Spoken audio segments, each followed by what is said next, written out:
എല്ലാ വിദ്യാർത്ഥികൾക്കും പുതിയൊരു വീഡിയോയിലേക്ക് സ്വാഗതം. ഈ വർഷത്തെ +1 higher secondary merit quota, sports quota, MRS quota അതായത് മോഡൽ റെസിഡൻഷ്യൽ സ്കൂൾ എന്നിവിടങ്ങളിലേക്കുള്ള ഫസ്റ്റ് അലോട്ട്മെൻറ്റ് പ്രകാരം അലോട്ട്മെൻറ്റ് ലഭിച്ച വിദ്യാർത്ഥികൾക്കുള്ള അഡ്മിഷൻ നാളെ അവസാനിക്കും. അതായത് ജൂൺ 5-ാം തീയതി വൈകുന്നേരം 4 മണിക്ക് അവസാനിക്കുന്നതാണ്.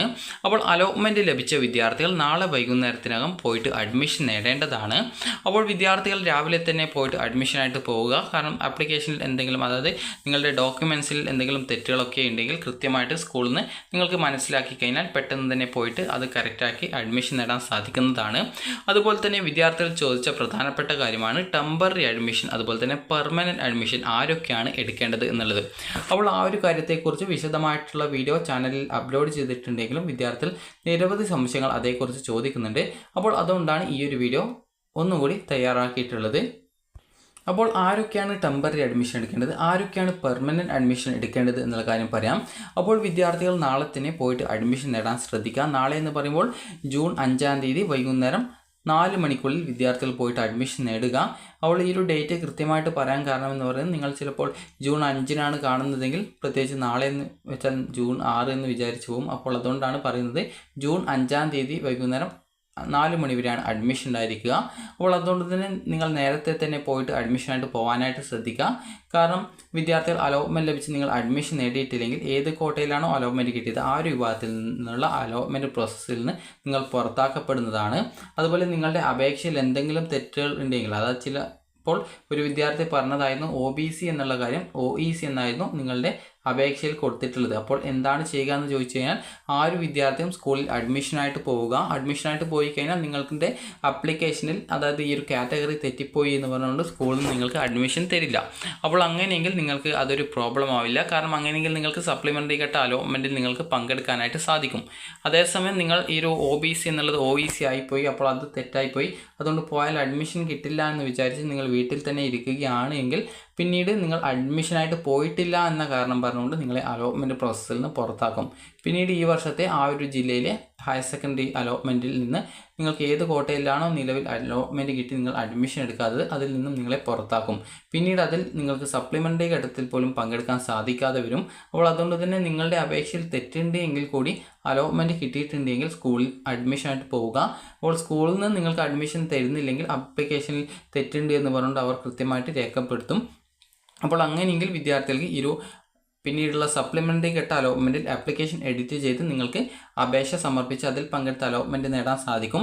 എന്നാൽ നിങ്ങൾ ഈ ഒരു അപേക്ഷയിൽ തെറ്റുണ്ടെന്ന് വിചാരിച്ച് സ്കൂളിൽ പോകാതെ വീട്ടിൽ തന്നെ ഇരിക്കുകയാണ്, അതായത് അഡ്മിഷൻ എടുക്കാൻ പോയിട്ടില്ല എങ്കിൽ നിങ്ങൾ ആബ്സെൻ്റായി, അതായത് നിങ്ങൾ ഈ ഒരു സ്കൂളിൽ അഡ്മിഷനായിട്ട് പോയിട്ടില്ല എന്ന് പറഞ്ഞുകൊണ്ട് നിങ്ങളെ അലോട്ട്മെൻറ്റ് പ്രോസസ്സിൽ നിന്ന്, അത് നോൺ ജോയിൻ ആയിട്ട് കണക്കാക്കി നിങ്ങളെ അലോട്ട്മെൻറ്റ് പ്രോസസ്സിൽ നിന്ന് പുറത്താക്കും. അപ്പോൾ അതുകൊണ്ട് തന്നെ അപേക്ഷയിൽ തെറ്റുള്ള വിദ്യാർത്ഥികൾ സ്കൂളിൽ നാളെ തന്നെ, അതായത് ജൂൺ 5-ാം തീയതി വൈകുന്നേരം 4 മണിക്കുള്ളിൽ തന്നെ അഡ്മിഷനായിട്ട് പോവുക. അപ്പോൾ ഇനി എന്താണ് ടെമ്പററി അഡ്മിഷൻ, അതുപോലെ എന്താണ് പെർമനൻറ്റ് അഡ്മിഷൻ, ആരൊക്കെയാണ് ഈ ഒരു ടെമ്പററി അല്ലെങ്കിൽ പെർമനൻറ്റ് അഡ്മിഷൻ എടുക്കേണ്ടത് എന്നുള്ള കാര്യം നമുക്ക് നോക്കാം. അപ്പോൾ ആരൊക്കെയാണ് ടെമ്പററി അഡ്മിഷൻ നേടേണ്ടതെന്ന് ചോദിച്ചു കഴിഞ്ഞാൽ വിദ്യാർത്ഥികൾക്ക്, അതായത് ആരൊക്കെയാണ് ടെമ്പററി അഡ്മിഷൻ അതുപോലെ ആരൊക്കെയാണ് പെർമനൻറ്റ് അഡ്മിഷൻ എടുക്കേണ്ടതെന്ന് പറയാം. ഇപ്പോൾ നിങ്ങൾക്ക് ഒരു 5 ഓപ്ഷൻ നിങ്ങൾ കൊടുത്തിട്ടുണ്ട് എന്ന് വിചാരിക്കുക. നിങ്ങൾക്ക് അതിൽ 1ാമത്തെ ഓപ്ഷനാണ് അലോട്ട്മെൻറ്റ് കിട്ടിയതെങ്കിൽ നിങ്ങൾ ഉറപ്പായിട്ടും പെർമനൻറ്റ് അഡ്മിഷനാണ് എടുക്കേണ്ടത്. നിങ്ങൾക്കിപ്പോൾ പെർമനൻറ്റ് അഡ്മിഷൻ എടുത്ത ശേഷം നിങ്ങൾക്ക് സ്കൂളോ കോഴ്സോ മാറണമെന്നുണ്ടെങ്കിൽ നിങ്ങൾക്ക് സെക്കൻഡ് ട്രാൻസ്ഫർ അലോട്ട്മെൻറ്റ് വരുന്ന സമയത്ത് നിങ്ങൾക്ക് അതിന് അപ്ലൈ ചെയ്താൽ മതി. അങ്ങനെയെങ്കിൽ നിങ്ങൾക്ക് സ്കൂൾ മാറാൻ പറ്റുമോ ഇല്ലയോ എന്നുള്ള കാര്യം, അല്ലെങ്കിൽ കോഴ്സ് മാറാൻ പറ്റുമോ ഇല്ലയോ എന്നുള്ള കാര്യം നിങ്ങൾക്ക് നോക്കാനായിട്ട് സാധിക്കുന്നതാണ്.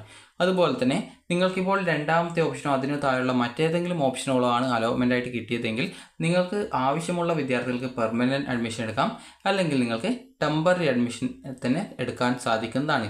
അപ്പോൾ നിങ്ങൾക്കിപ്പോൾ കിട്ടിയിട്ടുള്ള സീറ്റ് തന്നെ മതി എന്നാണെങ്കിൽ പെർമനൻറ്റ് അഡ്മിഷൻ എടുക്കാവുന്നതാണ്. ഇനിയിപ്പോൾ ടെമ്പററി അഡ്മിഷൻ എന്താണെന്ന് പറയാം. ടെമ്പററി അഡ്മിഷൻ കൊണ്ട് ഉദ്ദേശിക്കുന്നത് നിങ്ങൾക്കിപ്പോൾ 1ാമത്തെ ഓപ്ഷൻ ഒഴികെയുള്ള ഏതൊരു ഓപ്ഷൻ നിങ്ങൾക്ക് അലോട്ട്മെൻറ്റ് കിട്ടിക്കഴിഞ്ഞാൽ നിങ്ങൾക്ക് ടെമ്പററി അഡ്മിഷൻ എടുക്കാം, അത് താൽക്കാലിക അഡ്മിഷൻ എടുക്കാം. പെർമനൻറ്റ് അഡ്മിഷൻ്റെ പ്രത്യേകത എന്ന് പറയുന്നത് നിങ്ങൾ സർട്ടിഫിക്കറ്റ് കൊടുക്കുന്ന സമയത്ത് നിങ്ങൾ ഫീസ് കൂടി അതിൻ്റെ കൂടെ കൊടുക്കേണ്ടതായിട്ടുണ്ട്. എന്നാൽ ടെമ്പററി അഡ്മിഷന് നിങ്ങൾ യാതൊരുവിധ ഫീസും സ്കൂളിൽ കൊടുക്കേണ്ട ആവശ്യമില്ല. ഇതാണ് ടെമ്പററി അഡ്മിഷനും അതുപോലെ തന്നെ പെർമനൻറ്റ് അഡ്മിഷനും തമ്മിലുള്ള പ്രത്യേകത എന്ന് പറയുന്നത്. അപ്പോൾ വിദ്യാർത്ഥികൾ ഈ ഒരു ടെമ്പററി അഡ്മിഷൻ അതുപോലെ തന്നെ പെർമനൻറ്റ് അഡ്മിഷന് പോകുന്ന സമയത്ത് എന്തൊക്കെ ഡോക്യുമെൻറ്റ്സ് ആണ് വേണ്ടത് എന്നുള്ള കാര്യം നോക്കാം. അപ്പോൾ വിദ്യാർത്ഥികൾക്ക് ഈ ഒരു ആദ്യം തന്നെ വേണ്ടത് എന്താണെന്ന് നോക്കാം. അപ്പോൾ വിദ്യാർത്ഥികൾക്ക് ഈ ഒരു ടെമ്പററി അഡ്മിഷനാണ് നിങ്ങൾ നേടുന്നതെങ്കിൽ, അതായത് നിങ്ങൾക്ക് ഈ ഒരു ടെമ്പററി അഡ്മിഷൻ പെർമനൻറ്റ് അഡ്മിഷൻ തമ്മിലുള്ള പ്രത്യേകത എന്ന് പറയുന്നത്, നിങ്ങൾ ടെമ്പററി അഡ്മിഷൻ ആണെങ്കിൽ ഫീസൊന്നും കൊടുക്കേണ്ട, പെർമനൻറ്റ് അഡ്മിഷൻ ആണെങ്കിൽ ഫീസ് കൊടുക്കണം. ഇതാണ് ഇവ രണ്ടും തമ്മിലുള്ള വ്യത്യാസം. അത് ഒന്നിന് ഫീസ് കൊടുക്കണം, പെർമനൻറ്റ് അഡ്മിഷൻ ആണെങ്കിൽ ഫീസ് കൊടുക്കണം, ടെമ്പററി അഡ്മിഷൻ ആണെങ്കിൽ ഫീസ് കൊടുക്കേണ്ട ആവശ്യമില്ല.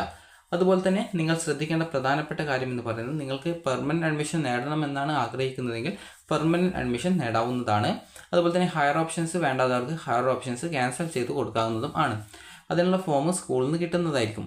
അപ്പോൾ ഈ ഒരു ടെമ്പററി അഡ്മിഷനും അതുപോലെ പെർമനൻറ്റ് അഡ്മിഷനും അഡ്മിഷനായിട്ട് പോകുന്ന സമയത്ത് എന്തൊക്കെ ഡോക്യുമെൻറ്റ്സ് വേണം എന്ന് പറയാം. ഒന്നാമത്തേത് അലോട്ട്മെൻറ്റ് ലെറ്ററാണ്.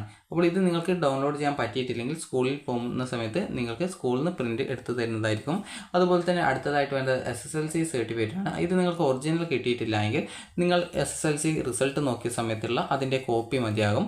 അടുത്തത് TC ആണ്. അടുത്തത് സ്വഭാവ സർട്ടിഫിക്കറ്റ് ആണ്. അതുപോലെ തന്നെ അടുത്തത് നിങ്ങൾക്ക് പോലെ ബോണസ് പോയിന്റിൻ്റെ ഡീറ്റെയിൽസ് കൊടുത്തിട്ടുണ്ടെങ്കിൽ ബോണസ് പോയിന്റ് സർട്ടിഫിക്കറ്റ്, അതുപോലെ തന്നെ ടൈ ബ്രേക്ക് സർട്ടിഫിക്കറ്റ്, അത് ക്ലബ് സർട്ടിഫിക്കറ്റ്, അതുപോലെ NMMS, അതുപോലെ LSS, USS ഇതുപോലുള്ള പരീക്ഷയുടെ ആ ഒരു സർട്ടിഫിക്കറ്റുകളും കാര്യങ്ങളൊക്കെയാണ്. അടുത്തതായിട്ട് നിങ്ങൾക്ക് EWS വിഭാഗം റിസർവേഷൻ ഉള്ള വിദ്യാർത്ഥികൾ EWS ഉണ്ട് എന്ന് യെസ് എന്ന് കൊടുത്തിട്ടുണ്ടെങ്കിൽ EWS സർട്ടിഫിക്കറ്റ് കൊടുക്കണം. അതുപോലെ തന്നെ നിങ്ങൾക്ക് പോലെ ഫീസ് ആനുകൂല്യം ഉണ്ടെങ്കിൽ ഇൻകം സർട്ടിഫിക്കറ്റ് അല്ലെങ്കിൽ നോൺ ക്രിമിനൽ സർട്ടിഫിക്കറ്റ് വിദ്യാർത്ഥികൾ കൊണ്ടുപോകേണ്ടതാണ്. അതുപോലെ തന്നെ SC ST വിദ്യാർത്ഥികൾ ആണെങ്കിൽ കാസ്റ്റ് സർട്ടിഫിക്കറ്റ് അല്ലെങ്കിൽ കമ്മ്യൂണിറ്റി സർട്ടിഫിക്കറ്റ് എടുക്കേണ്ടതാണ്.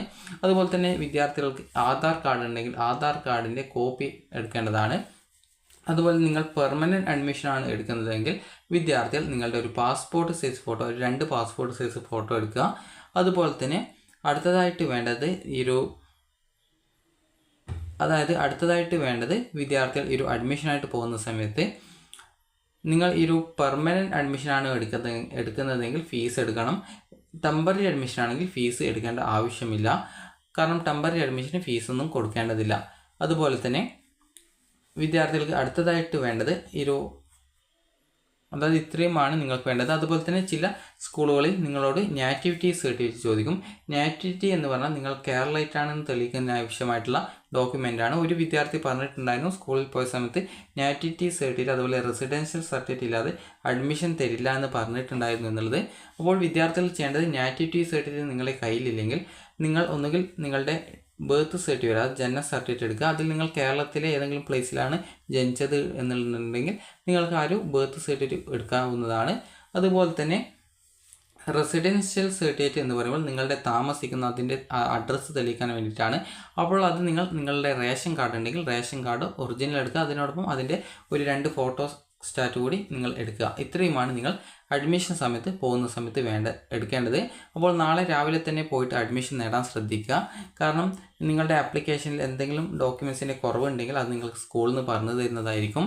അപ്പോൾ അത് നിങ്ങൾക്ക് പെട്ടെന്ന് പരിഹരിക്കണമെന്നുണ്ടെങ്കിൽ നിങ്ങൾക്കത് രാവിലെ തന്നെ പോയാൽ മാത്രമാണ് പറ്റുക. അപ്പോൾ അതുകൊണ്ട് തന്നെ നേരത്തെ തന്നെ സ്കൂളിൽ പോയിട്ട് അഡ്മിഷൻ നേടാൻ ശ്രദ്ധിക്കുക. അപ്പോൾ നിങ്ങൾക്ക് ഈ ഒരു വീഡിയോ ഉപകാരപ്രദമായിട്ടുണ്ടെങ്കിൽ ലൈക്ക് ചെയ്യുക, ഷെയർ ചെയ്യുക. Thank you for watching.